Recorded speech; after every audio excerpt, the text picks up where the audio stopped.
Hello and welcome to Stephen University. This week we are discussing Bubbled, finally. Despite teasing it, 3 episodes ago or whatever it was, I accidentally said the next episode was Bubbled. Can I just say I'm laughing because I settled down in my chair, but I thought I could do it just before you started speaking, but there's a very good chance that our podcast began with me just proper moving my whole body in an already squeaky chair. So I apologise if that was the My case. chair always makes clicking noises. So Bubbled. Let's talk about Bubbled, Chris. So Stephen's in a bubble. He's floating through space in a bubble. I Ruby is on top of the bubble. And they eyeball. Eyebubble. Eyeball. Eyeball. Sorry, eyeball. He's given them the most simplistic and childish names, and you still can't fucking get it right. Are you gonna call Doc Nurse or something? Or are you gonna call Army Armfy or Navy Nravy with an extra R in it? What are you doing? She is the I Ruby. She's not Ivy though. What have you called her? I think I said I Ruby. Either way. It wasn't her name, but maybe I like to give nicknames. Stephen is the only one around here who gets to give nicknames. That's the way it works. So they have Stephen and the dude from The Flash. Yeah, Cisco from The Flash. That's right. Cisco. Yeah, it's true. Yeah. So all we want's Chris. Eyeball and Stephen have a conversation about various things. They talk about the war. She talks about how she just desperate to see. Heard rumours that the crystal gems had survived. Heard rumours that Rose had survived. She wanted to see Rose. She must be alive. Stephen's like, I'm Rose. She's like, what are you talking about? He does the old age trick of showing her a photo on a phone. And eventually she begins to... But no, first of all, she doesn't believe it. And then she's floating away after a really cool looking... They go through an asteroid field. Mm-hmm. And Stephen manages to bubble her as well. And she then starts to believe that he is Rose. So she goes to shatter Rose with her knife. Stephen does this really cool thing where he temporarily gets rid of the bubble and then brings it back, and she's off floating into space, and then the gems in the Ruby's ship are reunited, and they're all tearful and they're all happy. And Stephen kind of says, how come no one told me about Pink Diamond? And Garnet kind of says, well, Rose would often do what she had to do for Earth. Yeah. Episode and season ends.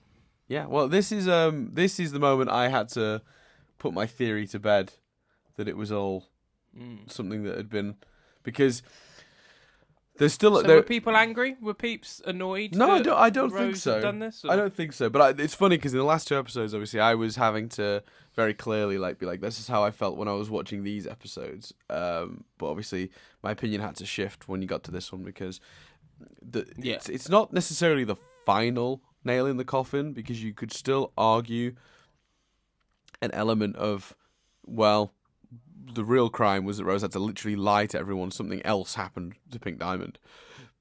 But we have a Ruby saying she's seen it with her own eye. And we know now that Garnet and Pearl are confident that's what happened too, meaning they either witnessed it or were involved in the plan for it to happen somehow, which sort of, it makes it harder to start going, maybe that's not how it played out. So this was the episode I had to sort of go, okay, my opinion that that's not really what went down is going to have to go out the window here. And it's weird because I think in a weird way I went through what Stephen goes through, because I have 2 episodes of going, no, it can't be. Rose wouldn't do that. And then when Garnet says it, you go, okay, I guess that's what happened then. So, yeah. So in a weird way, the beauty of these episodes in terms of how they develop this Rose killed Pink Diamond plot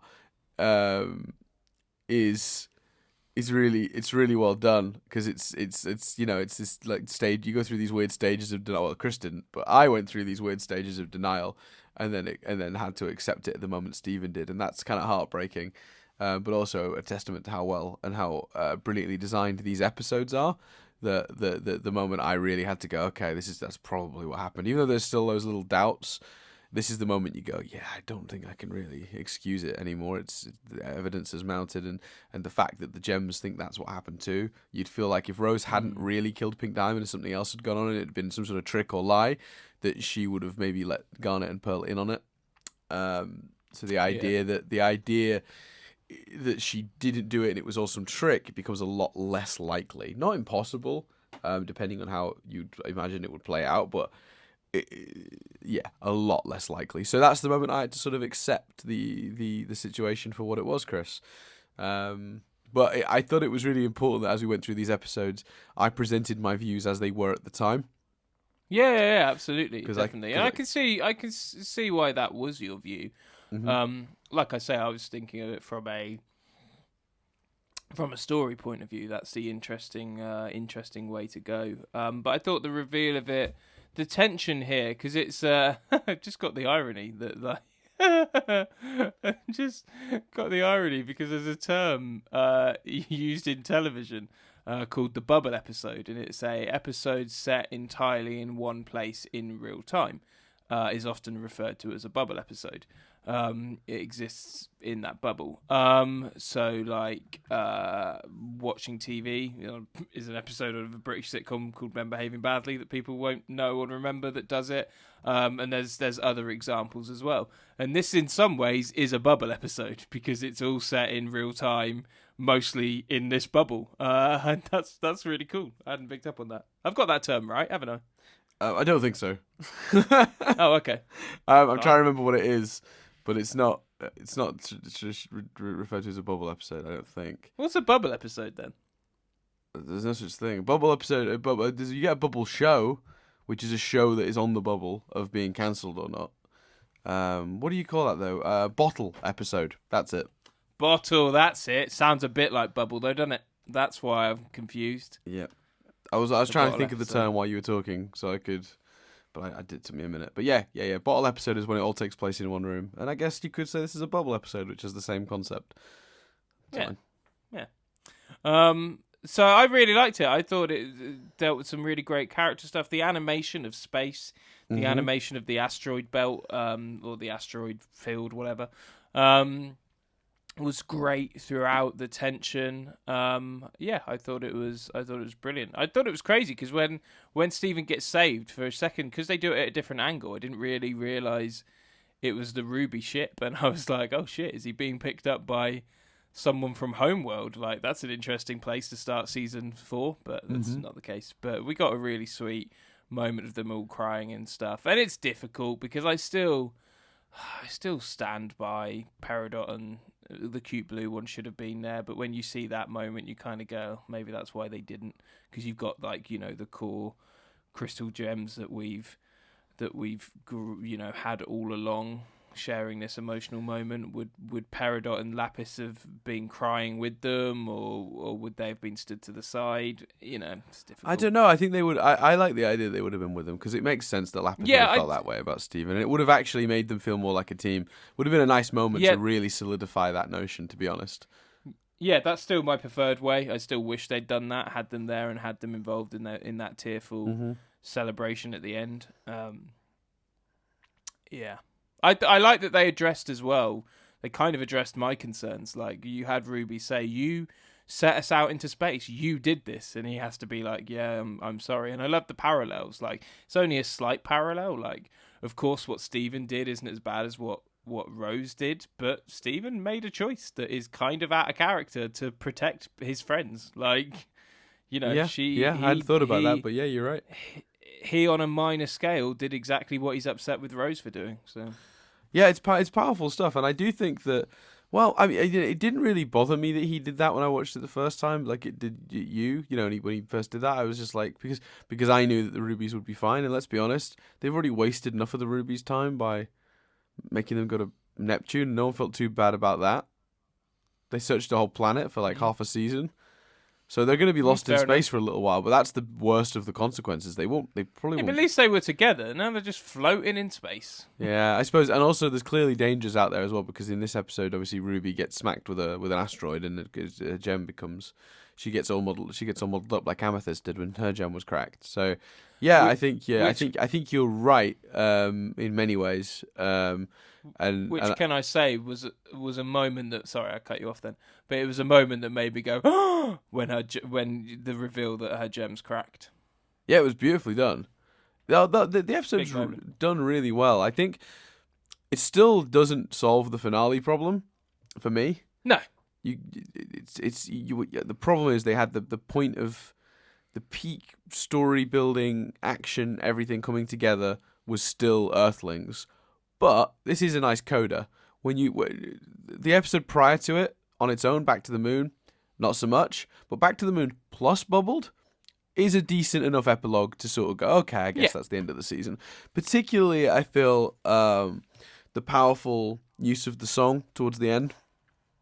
The way you don't actually hear what they're saying, you just hear the song. Yeah, and the song that's the first time as well, Chris, that we heard the song in its entirety, because that song, so basically, I've mentioned this to you before, but we haven't really talked about it, but one time you asked about whether it was whether the song had changed at the end, and what I sort of explained was it does change, but it changes because it's basically we're learning new parts of a song every time, and over. You got to imagine fandom's obsession with this for a long time was to piece together the actual full song. So every time we got a new bit at the end of an episode, someone would make a new version of Love Like You where it included, an even more complete. And so they'd stick another bit in it, or another bit here, and they'd get the various bits from the end of the episodes and try to make the whole song. This is the first time we heard it complete, and it did ultimately come in complete on the soundtrack as well. Did the fan edit get close to what it then sounded like complete? Yeah, very. In fact, the fan edit's a little bit longer because there were some bits that didn't make it into the final sort of not mix arrangement of the song.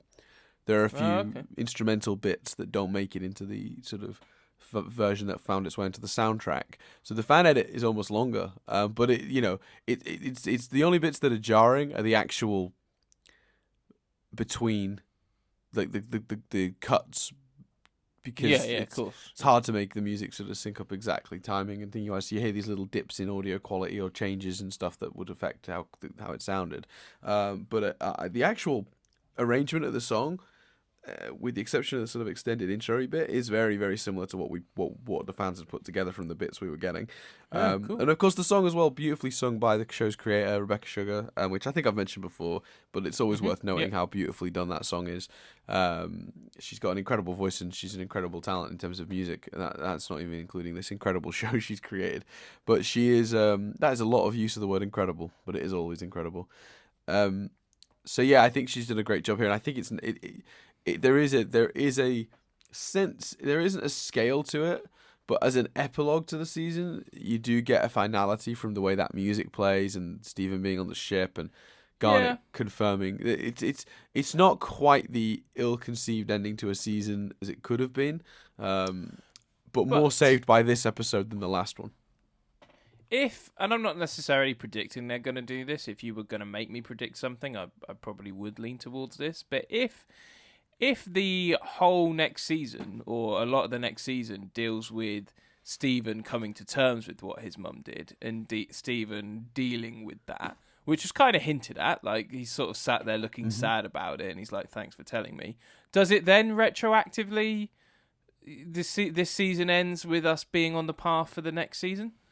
Yeah, and that's fine, but usually you would want to sort of hint at the path for the next season in the last minutes of the previous season, rather than do 2 whole episodes dedicated to it. I agree with you, yeah. So I think I agree with what you're saying, and that is cool, and that is like, it's good to know, to have a sense of where it's going maybe, but I do think on the whole you would probably want to hint at it rather than, so you might have maybe, the way you might have done it slightly differently would be to have Jasper be the one to say that Rose, that like more explicitly that Rose killed Pink Diamond, and then have Stephen go back to the gems and be like, is that true? And sort of like have Garnet. I thought of that. And Yeah, you wouldn't know what had happened to the rubies, but actually, like, it would have done exactly the same thing.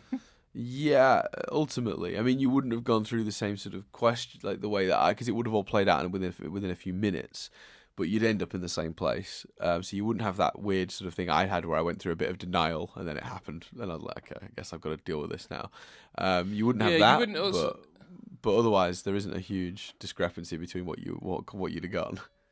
You also wouldn't have got this episode. Like, I completely agree with you. I think Earthling would have made a better finale, but I feel much better about it after this one than I did after Back to the Moon. After Back to the Moon, I was just like, ugh.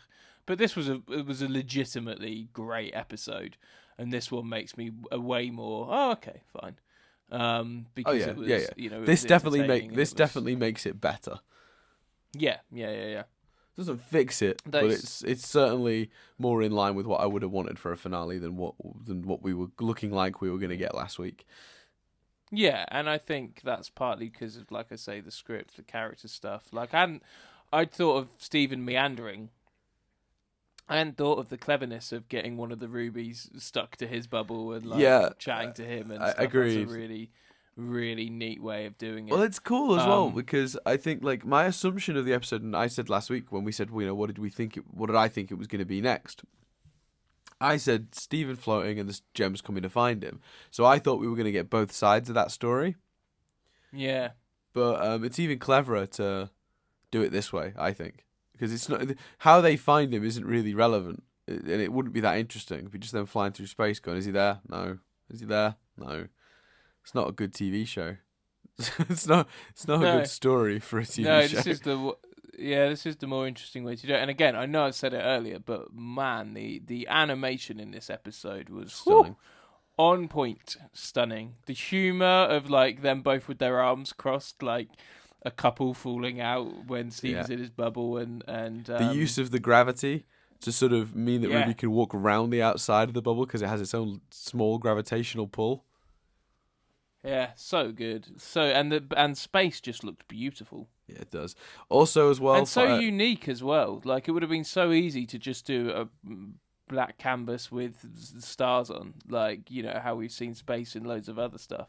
But like the swirliness of it and the gravitas. Like, yeah, it's super it's super textured, isn't it? I noticed that. Like they use a lot more colors to just to discern space in Steven Universe.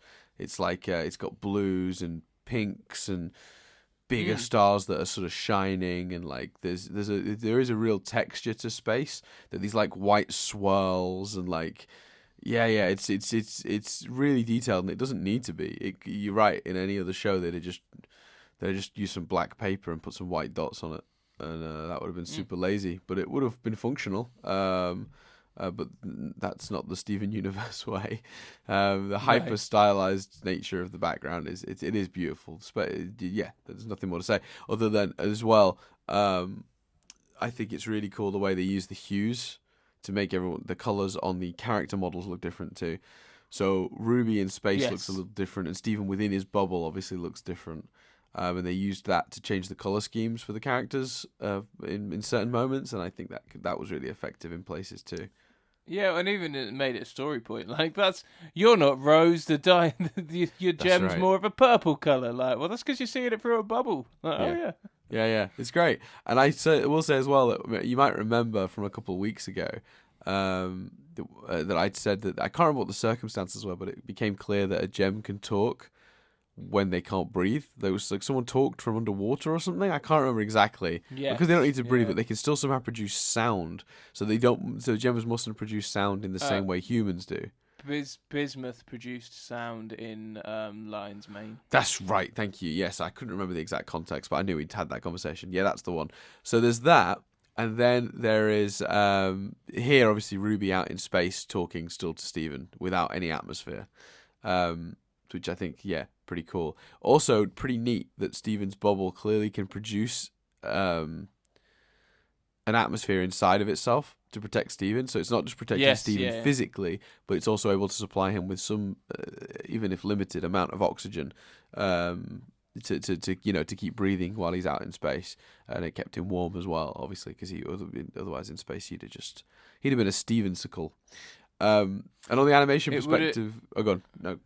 carry on that. It would have been very un-Steven, but it would have been a great joke if when they were all huffy with each other, and she was just like fine, and he was like fine if he'd produced the spiky bubble, and she'd have just like pinged off.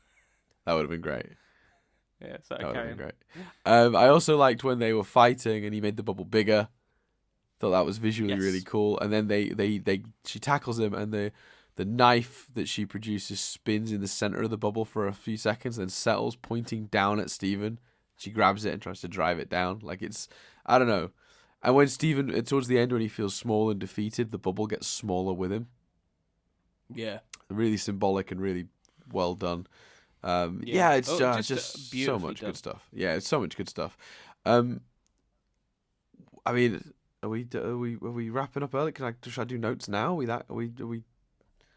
Yeah, I think because like it's essentially one long scene, and I think we have paid. Yeah, I think I know more. Other than I think the key thing for me after I finished this was my key takeaways to kind of compliment and say were the character development. It was just awesome, and the way they went from like bickering couple to laughing hysterically, panicked to like just this real. You really believed that you had no question that she was going to put that knife on his gem, and it was that angry. And then equally the other big thing is the animation. So yeah, I'm good for Triv. Give me some Triv. Cool. This is only the second episode to ever have a outer space backdrop for the title card. The first one being Jailbreak. Mm-hmm. There are only 3 voices in this episode: Zach Callison, Steven, Charlene Yai, who voices Ruby, and Estelle, who voices Garnet. Wow. So it's pretty low number of voices. Do you think it was on that? Do you think it was an odd decision to have? If we were not going to hear what Pearl and Amethyst were saying when they were hugging Steven and being all tearful, do you think they just maybe shouldn't have said anything? Do you think it was an odd decision to have them clearly be talking but us not hear what they were saying? No, I thought it worked because we kind of knew what they were saying. You could assume a certain amount of what they're saying, can't you? Yeah, I just assumed that it was like, oh, you're getting tearful, well, you're tearful. I assumed it was a bit like that. Yeah, I think so. I think it didn't really matter. To me it was like it was nice just to see how joyful and happy they were to have him back, but also they've been so sad to have lost him. And I think it was even almost, but sometimes it's even more powerful to do it without the words. The words aren't even like you can see it. You see what's going on. Like, and that's and I think that gives it a bit more impact because I think it's possible sometimes to put yourself as a show when you're creating a show, any sort of television or film, any sort of visual medium like this, where if the characters are talking, it can be easy for the audience to not drift out, but to stop paying as much attention to what the characters are doing and just listen to it like a radio play if there's too much dialogue. So I think what's great about this moment is it forces you to really look for the context of what's happening in their faces and their movements. And it draws your attention really deeply into that element of it. And I think it works well enough. I mean, odd decision in the sense of it's not something the show has ever done before. Yeah, I guess. But I think for this moment, contextually, it worked really well. And I think the show has done nothing. If nothing else, it's been experimental whenever it's wanted to be in the past with everything from format to tone. And if it wants to continue to do interesting stuff, and as long as it fits in and works in the moment, then I'm happy for them to keep doing whatever they fucking like, to be honest. Were you being devil's advocate there and just asking a question that occurred that some people might feel? Yeah, I was just asking the question. Yeah, it wasn't something I particularly... Yeah. No, I didn't view it negatively. I just viewed it as a thing, and like you get the song and you get the full version of the song. So no, it was just a question. You were talking about the voices used, and it was just of note that those voices weren't used. Can I just say a quick shout out because for me the best scene involving 2 characters talking and us not hearing what they're saying is of course Tim revealing to Dawn in the UK office that he's in love with her. Oh, great moment. Incredible. Really good. Effective. And again, it makes you really pay attention to the faces and the expressions and makes you far more sensitive to what's going on in the moment than you'd have been if it had just been dialogue. Almost too easy. Yeah. It's far more impressive to communicate the same message without using the words, in my opinion. Eyeball says, fool me once, shame on me. fool me 4 times, you already fooled me, and you can't fool me again. This is obviously sort of an incorrect version of an actual saying, which I'll get to in a second. But the 4 times refers to hit the diamond when the crystals when the crystal gem ruby disguises herself as a homeworld ruby and joins the team. In the same episode, when she and the homeworld rubies are fooled into playing baseball. Also in that same episode, when they're told that Jasper is on Neptune, and then in Back to the Moon, they're tricked with Amethyst pretending to be Jasper. So those are the 4 occasions. The other cool element of that is that the actual phrase that she's sort of getting wrong is "fool me once, shame on you; fool me twice, shame on me." The idea being that I should be aware, if you fooled me once, that you're the sort of person who might fool me. Therefore, it's my mistake the second time. It's a relatively common expression used. And the resolution obviously being not to fall for that for someone's tricky future. Now, Eyeball bungles the phrase, but apparently it's potentially a reference to a gaffe made in a speech by George Bush in 2002, and he said, and he said, I'm gonna read this out as he said it. Okay.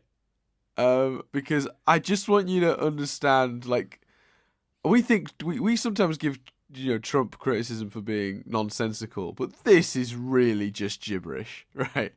There's an old saying. Can I just say that's one of my favourite Aziz Ansari jokes when he talks about how like Trump has made people wish for Bush. Do you remember the days when we had a good thinking president like George W. Bush? Yeah, who was a moron in himself. But I'll read this out. This is just incomprehensible gobbledygook as far as I'm concerned. But there's an old saying in Tennessee, I know it's in Texas, probably in Tennessee, that says, "Fool me once, shame on you. You fool me, can't get fooled again."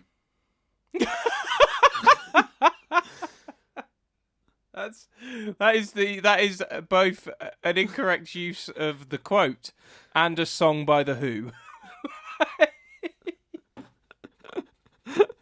That's amazing, right? Oh, that is stunning. I'm just going to repeat that last part again because it's so incomprehensible. Fool me once, shame on you. You fool me, can't get fooled again. What is that? That is gibberish. So there you go. Let's have a look at some of the ones. So yeah, in this episode they reveal that different types of gem. Same types of gem can have different types of weapons. Because obviously Eyeball summoned a little chisel knife, and I think we've seen I'm sure we've seen a ruby summon a weapon before, and it was something different. I can't quite remember. No, I can't remember either. But yeah, basically the idea is that like not all pearls have the same staff weapon, and not all amethysts have a whip. Not all, you know what I mean? Like there's different things that they can do. They might have similar weapons, but they don't necessarily have to. That's what that basically proves. Obviously, the episode implies that Steven's bubble can generate its own internal atmosphere. We've already covered that one. Let's see. Oh, this episode has some really weird parallels to the Lewis Stevenson novel Treasure Island, which I've read many years ago and didn't pick up on, but looking at it here, it's really cool. So in both that novel and this story, the protagonist is stranded with an antagonist who later attempts to kill him. Eyeball acts very much like Israel Hands, attacking Stephen with a knife and at one point biting down on it. Obviously Ruby also has one eye, which is very much how pirates are often depicted in popular culture. Eyeball being flung from the bubble into space is also a reference to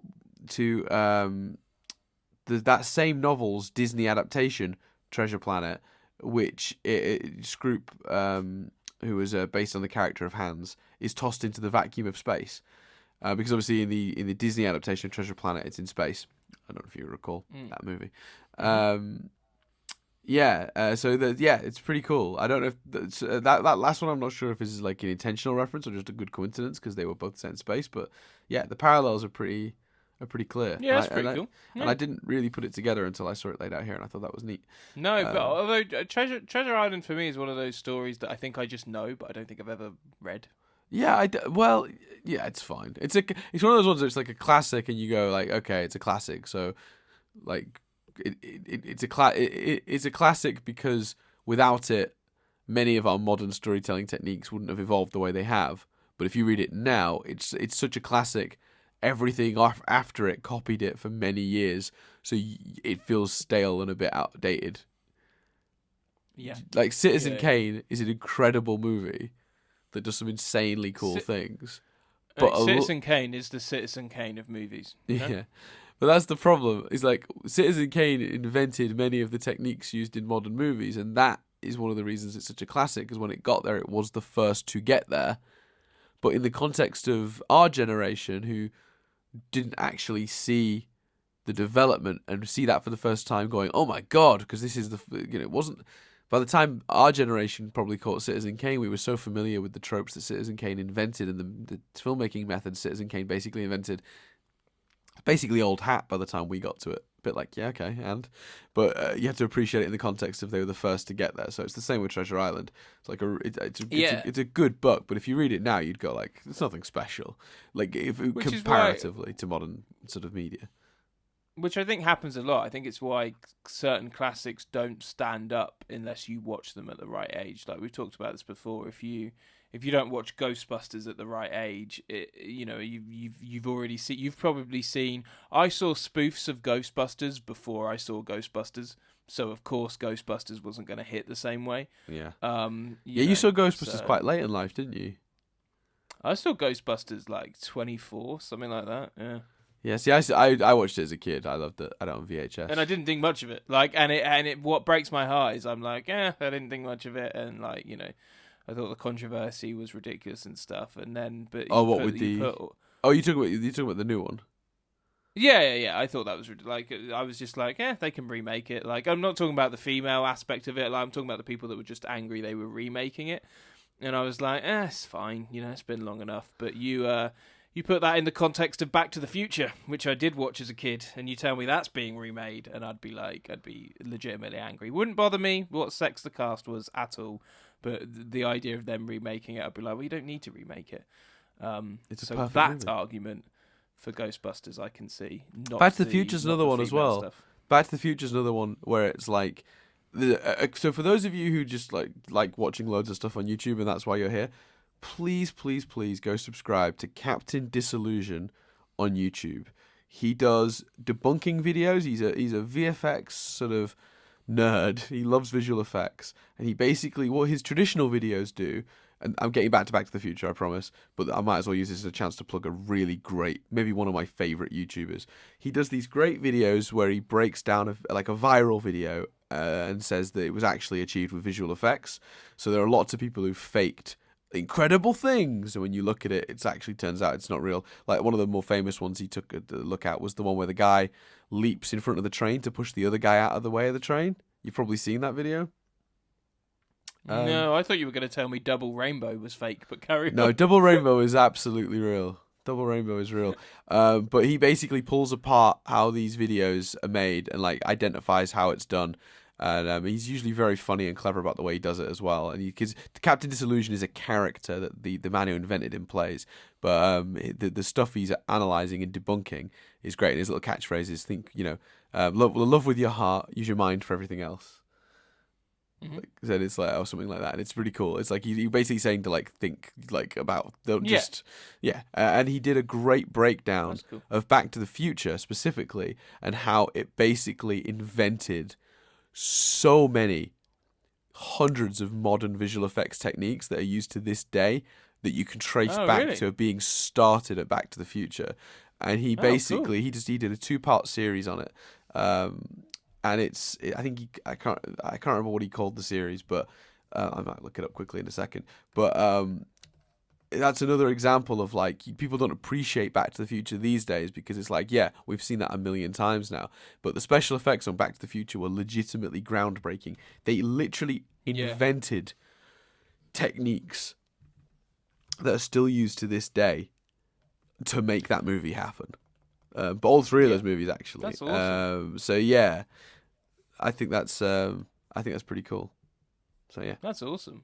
I do wonder though, because like the timey-wimey stuff changing is like not my favourite version of the time travel story. So I do wonder if I hadn't have watched it as a kid and I watched it now, what I'd feel about it. yeah, That's horrible to think that there's a version of me somewhere that doesn't like Back to the Future, because I held that series so close to my heart. I have so much affection for it. That's crazy. Anyway, yeah. But yeah, if anyone should go watch. But I do warn you, if you go to Captain Disillusion's channel, that's like a day or two of your life. You will go back through every single one, because you'll keep seeing videos you've seen over the years, and you'll be like, wait, that one was fake too. Some of them it's like, obviously that one was fake, but some of the ones really surprised me. Some of them I really thought were real, that I'd seen years before, and he breaks them down. He does a few like some of the spooky ones, and some of the ones that are just obviously fake, and it's like, why does he even need to do this? But yeah, his channel's really good. I recommend it. Alright, cool. What other triv you got? You were naming some triv. We went on a slight detour. We did. Well, a slight detour's fine. We were pretty focused this week, Chris. No. Yeah, I just didn't want us. I didn't want us to accidentally think we'd done the triv and end things. No, I've got a little bit, tiny bit more. First of all, the opening shot of the episode is similar to a scene or a sequence from the 2013 film Gravity. Apparently, it's like sort of framed the same way. It is. Yeah, I knew it felt familiar, but I didn't know why. That's a really good point. Yeah. Okay, there you go. So you know. And then Steven curling into his shrinking bubble alone is similar to Shinji Ikari from Evangelion.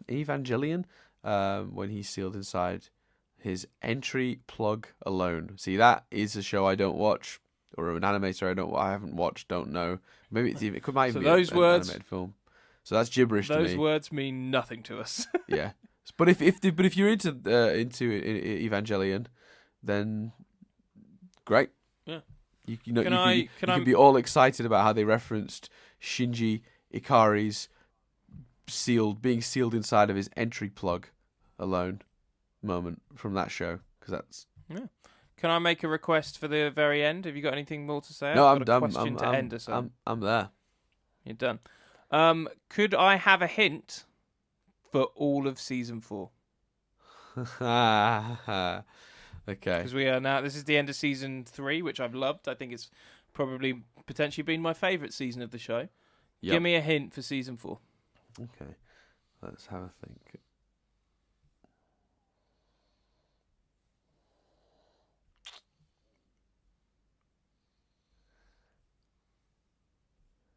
Oh, this is so tricky.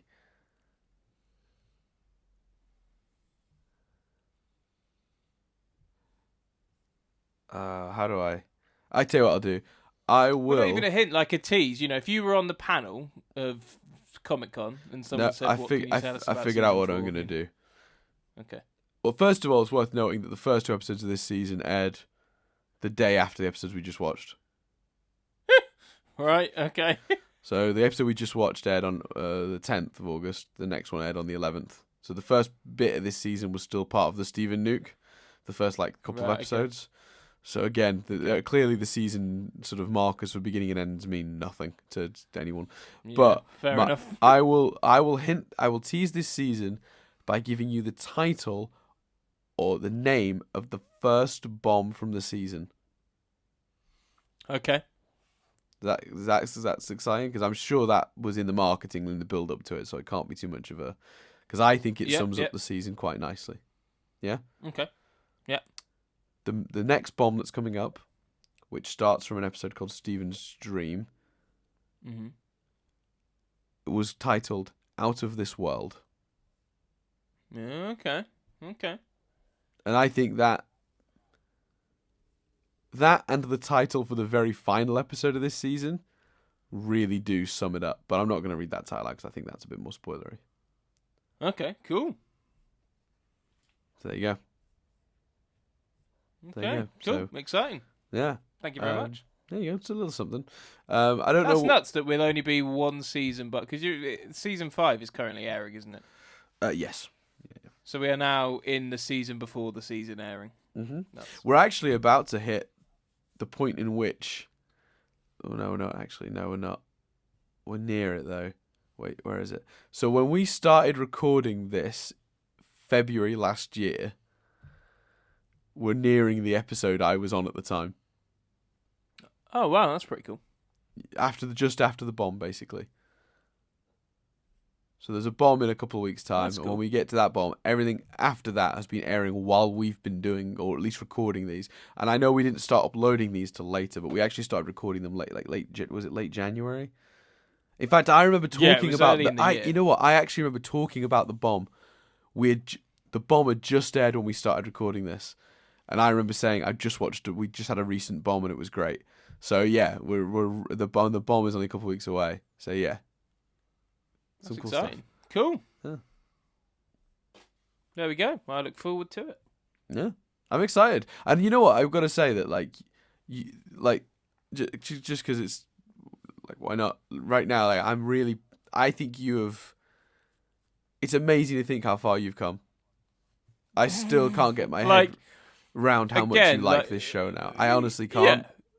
Yeah, no, I love it. But phrasing it like that, it's like I'm not helping the poor and needy. Like, I'm not recovering from anything bad. Like, it's amazing how far you've come. Like, I like the show more. But it wasn't a crime to not like it either. No, I know that, but it's the difference though. It's not like I managed to get you round to it and you're like, yeah, it's good, it's fine. You are a passionate fan of this show now, and as soon as we're caught up, you're gonna follow this as it goes, episode to episode. I'm sure. I mean, partly because we're doing this podcast, but I think even if we weren't, you'd be on message boards. If we stopped this podcast today, if I got hit by a bus tomorrow and we couldn't do this anymore, you'd just watch the rest of the show. I think I'd probably mourn a little bit. No, you wouldn't. You'd be like, "What's that? Dan's funeral?" No, don't worry about it. I've got to catch up. I can go ahead finally. yeah. Nadia's like, "These are the arrangements. Will you give a speech?" I'm like, "Nadia, I'm watching Steven Universe," and she's like, "Okay, that's fair." She would be fine with that, by the way. I'd give a speech. I'm assuming I'd be asked to give a speech. I probably wouldn't be asked, but I'd just give one anyway. Hi guys, it's Chris. Everyone's like, "Who's this guy?" Do podcast with Dan. Yeah, just assume that people have heard of it. I'll be like, "Hi, it's Chris," and everyone's staring blankly at me, and then I'm like, "Nothing but static, blank stares." Yeah, because no one who I know actually listens to this thing. Dan and I did a podcast. We did a podcast. Yep. There we go. I'm that guy. But like, I don't want you to die. I don't want you to get hit by a bus.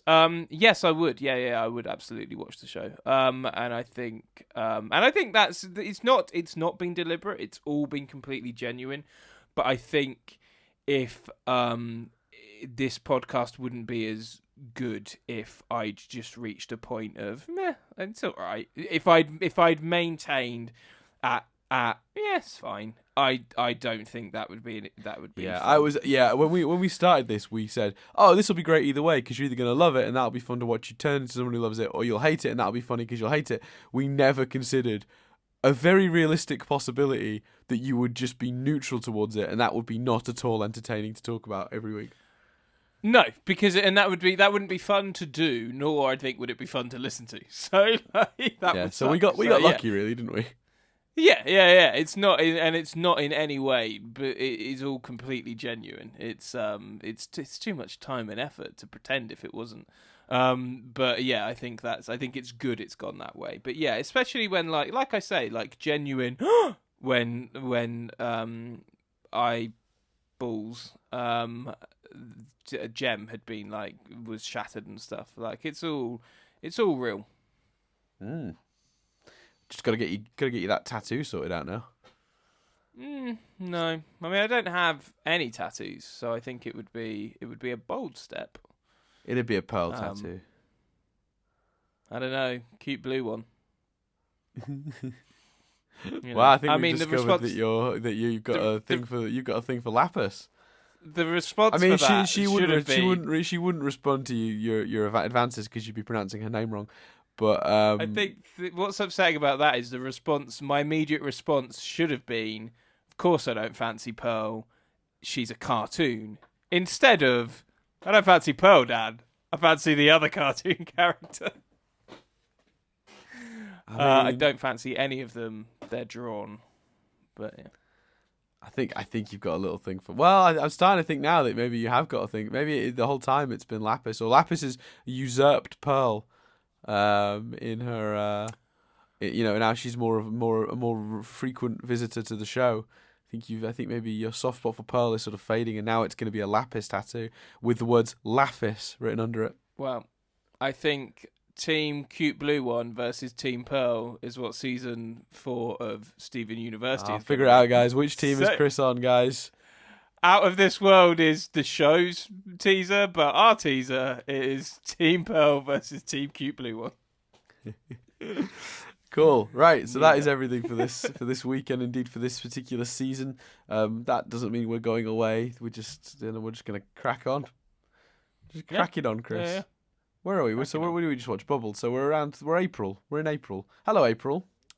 Hi, April. How you doing? We're still in March, but hello, April. Yeah, we've caught up a little bit. Not much, but we've caught up a little bit. Yeah. This is closer. This is closer to airing. This is.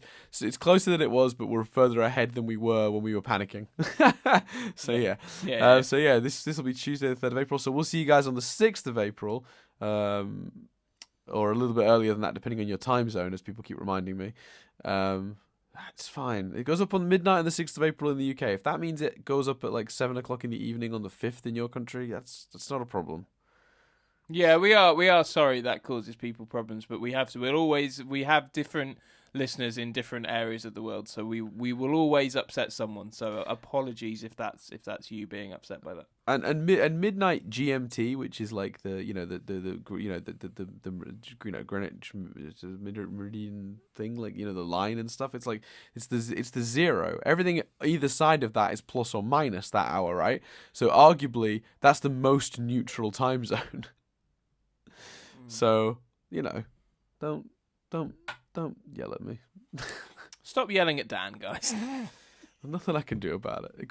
Just look up UK time, and midnight then is when it goes up. Unless, of course, you're listening via iTunes, in which case it's whenever I fucking remember to do it.